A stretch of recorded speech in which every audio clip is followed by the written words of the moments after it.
내가 너희를 다메섹 밖으로 사로잡혀 가게 하리라. 그의 이름이 만군의 하나님이라 불리우는 여호와께서 말씀하셨느니라. 아멘. 아모스 5장 21절부터 27절까지 본문입니다. 오직 정의를 물같이 공의를 강같이 흐르게 하라. 오직 정의를 물같이 공의를 강같이 흐르게 하라 라고 하는 말씀의 제목입니다. 오늘 본문에서 하나님은 정의와 공의에 대해서 말씀하고 있습니다. 24절에 나와 있습니다. 24절 말씀, 오직 정의를 물같이 공의를 마르지 않는 강같이 흐르게 할지어다, 이렇게 증거하고 있습니다.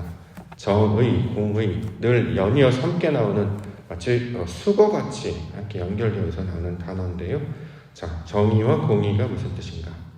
정의와 공의, 우리말로 쉽게 번역을 한다면 옳은 일, 바른 일을 나타내는 말이 바로 정의와 공의의 내용이 될 것입니다. 그러면 무엇이 옳은 일이고 무엇이 바른 것인가? 자, 성경에서 말하는 옳은 일, 성경에서 말하는 바른 일을 우리가 찾아야 되겠죠. 성경에서 말하는 옳은 일, 바른 일은 오직 하나님을 가리키고 있는 말입니다. 하나님의 일, 하나님의 방식, 하나님의 가르침, 하나님의 사역, 하나님의 성능과 속성, 이 모든 것들을 가리켜서 정의, 공의라고 말하고 있는 것이죠. 그러므로 정의와 공의를 흐르게 하라 라고 하는 말의 의미는 하나님의 것으로, 하나님의 성분으로, 하나님의 속성으로, 하나님의 말씀으로, 하나님의 방식으로 우리의 속사람, 우리의 내면을 채워서 하나님의 것들로 우리의 것이 바뀌어지게 하라, 하나님의 말씀들로, 진리들로 우리 속사람을 충만케 하라라는 말씀의 뜻이 되고 있는 것입니다. 현재 이스라엘 백성들은 하나님을 따르고 있지 않고 있었죠. 자신의 스스로를 의지하며 살고 있었습니다. 말씀을 순종하는 것이 아니라 자신의 욕망을 따라갔습니다. 진리를 붙잡고 따라가는 것이 아니라 본능을 따라갔으며 특별히 세상 기운을 따르며 살았던 자들, 이스라엘 백성들이었습니다. 자, 이러한 모습들이 그대로 투영되며 삶 가운데 살게 되면 어떤 일들이 나타나냐면 하나님을 올바로 섬기지 아니하게 된다라는 것입니다. 그 대표적인 증거가 바로 제사, 예배를 가리키고 있습니다. 자, 그들의 제사와 예배가 하나님의 뜻에 올바르게 드려지지 않고 있었음을 성경을 통해서 증거하고 있는 것입니다. 우리에게 이제 적용을 해보면 신앙이라고 하는 것이 무엇이냐? 신앙이라고 하는 것의 본질은 하나님의 뜻, 하나님을 아는 것이 되겠죠. 영생은 유일하신 참 하나님과 그가 보내신 자 그리스도 예수를 아는 것, 이것을 우리 가운데 말씀하고 있기 때문에 신앙의 본질도 하나님을 아는 것, 하나님의 속성과 성분, 그의 말씀으로 우리 속사람을 변화시키는 일이 될 것입니다. 그러므로 사람이 하나님의 뜻으로 날마다 배우고 받고 깨우쳐서 점점 더 변화되어야 된다는 거죠. 그런데 사람은 정작 하나도 변화되지 않고 여전히 형식적인 제사, 형식적인 예배만을 드리고 있는 상태가 될 때, 자, 이것을 죄라고 이야기하고 있고, 실제로 그러한 제사와 예배를 드리고 있었던 이스라엘 백성들에 대해서 하나님은 기뻐하지 않으신다, 이렇게 말씀하고 있는 것입니다. 그러므로 정의를 물같이, 공의를 마르지 않은 강같이 흐르게 하라라고 하는 것은 너희가 감당하고 있는 방식에서 벗어나서 형식적인 제사, 형식적인 예배 드리는 것에서 벗어나서 하나님을 좀 알라, 하나님의 것으로 배우라, 하나님의 것으로 너희의 속사람을 변화시키라 라는 말로 우리 가운데 주고 있는 것입니다. 우리가 이제 매주 금요일 기도 시간에는 호세아를 우리가 살펴보고 있는데요. 호세아와 아모스는 같은 시대에 비슷한 시기에 쓰여졌던 말씀이죠. 호세아 6장 6절 말씀에 보면 나는 인애를 원하고 제사를 원하지 아니하며 번제보다 하나님을 아는 것을 원한다, 이렇게 증거하고 있습니다. 인애를 원하고 하나님께서 원하시는 뜻, 그것들로 우리 속사람이 변화되는 것이죠. 제사를 원하지 아니한다. 사람들이 드리는 희생제사, 소를 잡고 양을 잡고 하는 것을 바라는 것이 아니었다라는 거죠. 번제, 화제 이런 것들로 어떤 제사의 특징만을 붙잡고 그것을 따라하는 것이 아니라 그것이 가리키고 있는 속 내용, 번제가 의미하는 것이 무엇인지, 소제가 의미하는 것이 무엇인지를 하나님을 통해, 말씀을 통해서 깨닫기를 원한다라는 것입니다. 이처럼 하나님을 알게 되고 말씀으로 채우게 돼서 우리의 속사람이 변화되는 것, 이것이 바로 하나님의 신앙의 목적이 될 것입니다. 이것을 가리켜서 성경에서는 정의, 공의 이렇게 얘기하는 거죠. 세상에서는 정의가 무엇인가 책으로 써서 만들 정도로 이것이 정의이다, 저것이 공의이다 이제 많은 말들이 있습니다. 그러나 정확하게 이것이 맞다, 저것이 맞다 이렇게 확정지어서는 말하지 못하고 있는 것이죠. 왜냐하면 그것은 사람들이 정해놓은 정의, 사람들이 만드는 공의가 되기 때문입니다. 성경에서 말하는 정의와 공의는 하나님의 것을 가리키고 있는 말이기 때문에 모든 인생들은 바로 하나님의 것으로, 하나님의 그 성질로 변화되어야 될 것입니다. 하나님의 말씀으로 말미암아 우리의 말씀이, 우리의 속사람이 충만해지고 새롭게 변화됨을 우리가 함께 갈망하고 기도 가운데 나아가는 기도의 시간이 되기를 원합니다. 자, 첫 번째로 주신 말씀은 절기와 성회에 관한 이야기 하고 있는데요. 21절과 22절 보겠습니다. 21절, 22절. 내가 너희 절기들을 미워하여 멸시하며 너희 성회들을 기뻐하지 아니하나니 너희가 내게 번제나 소제를 드릴지라도 내가 받지 아니할 것이요 너희의 살진 희생의 화목제도 내가 돌아보지 아니하리라. 자, 절기와 성회, 번제나 소제, 자, 이런 것들을 하나님께서 돌아보지 아니하신다 이렇게 말씀하고 있습니다. 왜냐하면 잘못되었기 때문이죠. 절기와 제사, 그것이 의미하는 바를 알지 못하고 드리고 있었습니다. 자, 그렇기 때문에 그것은 그렇게 하라고 주신 것이 아니기 때문에 하나님께서 기뻐하지 않으신다. 그러므로 이것들을 다시 재조정하여서 하나님의 뜻이 무엇인지를 온전히 깨달으라고 주신 말씀의 내용이 되고 있습니다. 이와 같은 내용을 이사야 선지자의 목소리를 통해서도 말씀하신 적이 있죠. 이사야서 1장에 보면 11절부터 여호와께서 말씀하시되 너희의 무수한 재물이 내게 무엇이 유익하뇨 나는 순양의 번제와 살찐 짐승의 기름에 배불러 얻고 나는 숫송아지나 어린 양이나 순 염소의 피를 기뻐하지 아니하노라. 너희가 내 앞에 보이러 오니 이것을 누가 너희에게 요구하였느냐 내 마당만 밟을 뿐이다. 이렇게 증거하고 있습니다. 자, 하나님께서는 송아지를 잡고 염소를 잡아서 피 뿌리라고 주신 것이 아니었죠.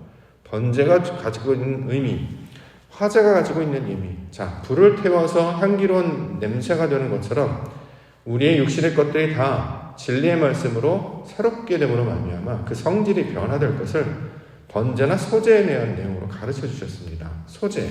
자, 어저께 우리가 수요일 때 소제의 내용을 살펴봤는데 곡식이 가루처럼 빠지는 것, 그래서 육신의 생각들, 나의 어떤 정욕들이 다 부서지고 깨어지는 것을 가리키고 있는 말이죠. 자, 우리의 속사람이 그렇게 되어야 된다는 것입니다. 우리의 생각들, 우리의 욕망들, 우리의 본능들이 갈아지고 부서지고 불로 태워져서 하나님의 거룩한 것들로 바뀌어지는 것을 번제와 소제 이런 것들로 가르쳐 주셨는데 그 의미는 알지 못하고 흉내만 내고 있는 거죠. 불만 피워서 드리고 있고 또는 곡식들을 실제로 빻아서 그것들을 버무려가지고 하나님께 올려놓고 내가 하나님께 이게 드렸다 이렇게 외치기 하나만 되는 것처럼 사람들이 잘못 희생제사를 드리고 있었습니다. 이것은 마치 마당을 밟고 가는 것과 똑같다라는 거죠. 성전에 나아가는 이유는 지성소까지 다다르기 위함이었습니다. 그런데 마당에서 그 번제단에서 번제만 드리고 그냥 돌아가는 것과 똑같다라는 거죠. 이스라엘 백성들은 하나님께서는 신부로 불러주셨습니다. 신랑 되신 그리스도를 이 땅 가운데 보내셔서 그와 결합하게 하심으로 말미암아 하나가 되게 하시고 한 몸을 이루게 해주셨습니다.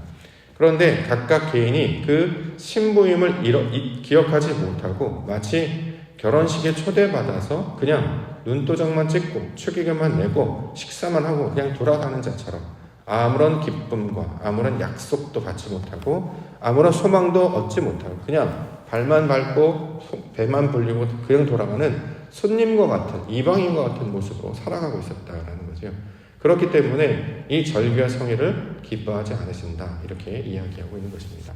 자, 하나님께서 말씀하시는 뜻 그것이 무엇인지를 다시 확인하여서 정의와 공의를 우리 속사람 가운데 흐르게 하라 이렇게 말씀하고 있습니다.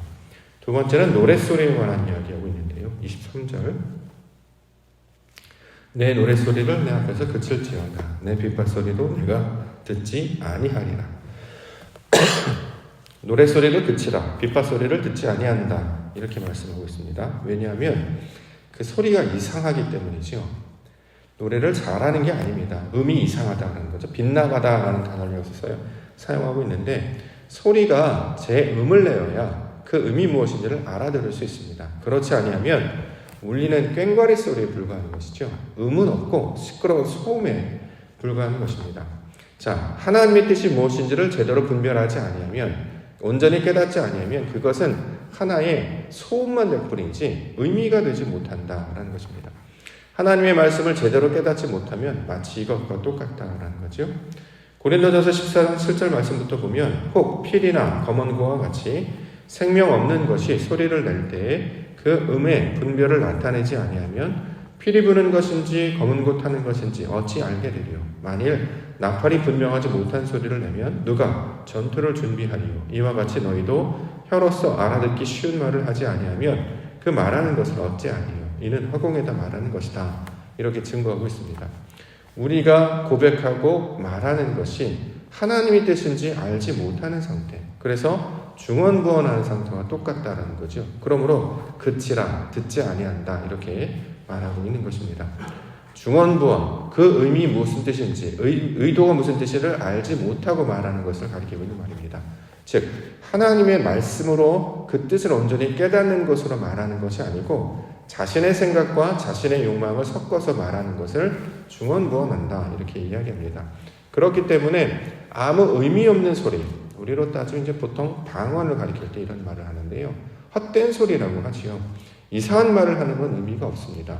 하나님께서 말씀을 가르쳐 주시는 것은 깨달은 5마디 말로 말하게 하시기 위해서 1만 마디 방언으로 말하는 것보다 낫다라고 하시는 것이죠. 하나님의 뜻이 무엇인지를 정확하게 깨달아야 그것이 제 의미되는 것처럼 이스라엘 백성들의 감당이 되는 것은 하나님의 뜻이 무엇인지를 분명하게 분별하여 깨닫는 것이다. 이렇게 말씀하고 있는 것입니다. 그러므로 고린도전서 14장 15절에는 이렇게 증거하고 있습니다. 그러면 어떻게 할까? 내가 영으로 기도하고 또 마음으로 기도하며 내가 영으로 찬송하고 또 마음으로 찬송하리라. 이렇게 증거하고 있습니다. 영으로 기도한다. 하나님의 뜻을 가리키고 있는 말이지요. 하나님의 말씀으로 말하는 것을 영으로 기도한다. 이렇게 설명하고 있습니다. 기도를 우리가 잘못 알아서 말을 많이 하는 것, 그 소위 말해서 이제 세상에서 말하는 그 랄랄라 방언이라고 하는 그 헛된 말을 하는 것을 많이 하면 상대를 갈 것이라고 자꾸 이야기하는데 그건 잘못된 것입니다. 하나님께서는 말씀을 깨달으라고 주신 것이지 본인도 알지 못하는 말을 많이 하라고 주신 것이 아니었다는 거죠. 그러므로 영으로 기도한다. 해석된 말씀, 그리스도의 진리로 깨달은 말씀으로 말하게 되는 것, 이것을 기도하다, 찬송하다라는 말로 가르쳐주고 있는 것입니다. 그렇기 때문에 분명히 그 뜻이 무엇인지를 온전히 깨달아서 하나님의 뜻을 전하며 말하게 되는 것, 이것을 정의와 공의를 흐리게 하라라는 말로 가르쳐주고 있습니다. 마지막으로 주신 말씀은 다메섹에 관한 이야기하고 있는데요. 25절부터 보겠습니다. 이스라엘 족속아 너희가 40년 동안 광야에서 희생과 소제물로 내게 드렸느냐? 너희가 너희와 식국과 기운과 너희 우상들과 너희가 너희를 위하여 만든 신들의 별 형상을 지고 가리라. 내가 너희를 다메섹 밖으로 사로잡혀 가게 하리라. 그의 이름이 만군의 하나님이라 불리우는 여호와께서 말씀하셨느니라. 자, 다메섹 밖으로 사로잡혀 가게 한다. 자, 이 말을 주셨는데요. 이건 이제 그 문자 그대로 받게 되면 다메섹이라고 하는 지역에 포로로 끌려가는 모양을 설명하고 있는 것으로 해석을 할 수가 있게 되겠죠. 자, 이것이 이제 우리가 문자적으로 보는 내용이 되는 것이고요. 다메섹이라고 하는 것은 성경에 나오는 지명들은 실제를 가리키고 있는 말이 아니고 모두가 다 상징을 가리키고 있는 말입니다. 그렇기 때문에 다메섹도 그 의미로 우리가 이것을 해석해야 될 것인데요. 다메섹이라고 하는 것은 하나님의 뜻을 온전히 깨달아서 교통하게 된 상태를 나타내는 말이죠. 자, 이전에는 우상을 섬기는 자와 같이 살았다면 이제 하나님의 뜻을 아는 자로 아버지께서 인도해 가실 것이다 라는 뜻으로 이것을 우리가 이해할 수 있을 것입니다. 그래야 이것이 우리가 진리로 말씀을 받게 되는 것과 똑같기 때문입니다. 자, 자신의 생각과 자신의 어떤 의지로 살아갔던 자들이었습니다. 그런데 하나님이 진리를 가르쳐 주시고 말씀을 알려주세요. 그러면 이제는 나의 뜻과는 상관없이 하나님의 뜻에 인도하심을 따라 내 발걸음들을 하나하나씩 내디디며 가게 되는 상태가 될 것이다. 이것이 만군의 하나님 여호와께서 주신 말씀이다. 자, 이것들을 설명하고 있는 것이죠. 이스라엘 백성들이 여전히 자신의 생각과 경험 가운데 매어 있는 상태에서 하나님께서 말씀을 주시고 그들을 변화시켜 나아갈 것입니다. 애국과 같은 상태에서 살던 자들을 출애굽시키신 것처럼 바벨론과 같은 상태로 살던 자들을 다시 돌아오게 하신 것처럼 인도해 주셔서 자신의 뜻과 자신의 경험에서 벗어나 주의 진리의 말씀으로 인도함을 받는 상태가 되게 하시는 것을 구원의 내용으로 설명하고 있는 것이죠. 자, 이렇게 내용으로 우리 가운데 말씀을 주고 있습니다. 마치 베드로에게 주신 예수님의 말씀과 똑같죠. 요한복음 21장 18절 내가 진실로 진실로 내게 이르노니 내가 젊어서는 스스로 띠띠고 원하는 곳으로 다녔거니와 늙어서는 내 팔을 벌리리니 남이 내게 띠띠우고 원하지 아니하는 곳으로 데려가리라. 내가 원하지 않는 곳으로 나아가는 것 어떻게 보면 불편한 일이고 귀찮은 일입니다. 그런데 하나님의 역사가 나타나는 일이라면 그것도 기쁨으로 감당할 수 있게 된다는 거죠.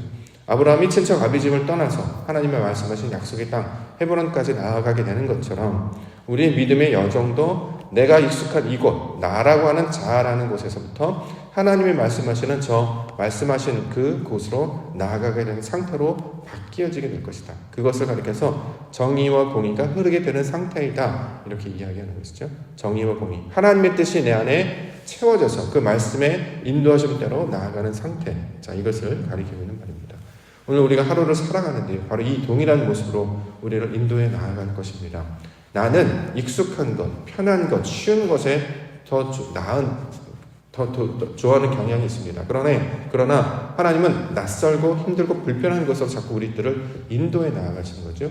육신의 본능이 원하는 것이 아니라 말씀이 인도하는 것, 하나님의 뜻이 인도하는 것으로 우리 걸음들을 인도해 나아가십니다.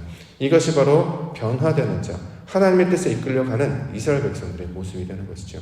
정의와 공의, 하나님의 뜻이 내 안에 흐르게 되면 내 욕망과 내 뜻과는 반대되는 일로 우리를 이끌어가는데요. 우리가 그 길을 기쁨으로, 믿음으로, 순종으로 따라가게 되는 자를 가리켜서 이스라엘, 거룩한 성도의 내용으로 설명하고 있는 것입니다. 왜냐하면 그가 인도하시는 것은 마침내 합력하여 선이 될 것을 믿기 때문이죠. 믿음이 생기게 되고 소망이 생기게 되고 하나님이 인도하시는 그 길이 우리가 나아갈 피할 길임을 알게 되기 때문에 내게 익숙한 방식에서 벗어나 하나님의 뜻을 따르는 백성들로 바뀌게 된다는 것입니다. 이것을 성경에서는 새 사람이다 이렇게 말씀하고 있는 것이죠.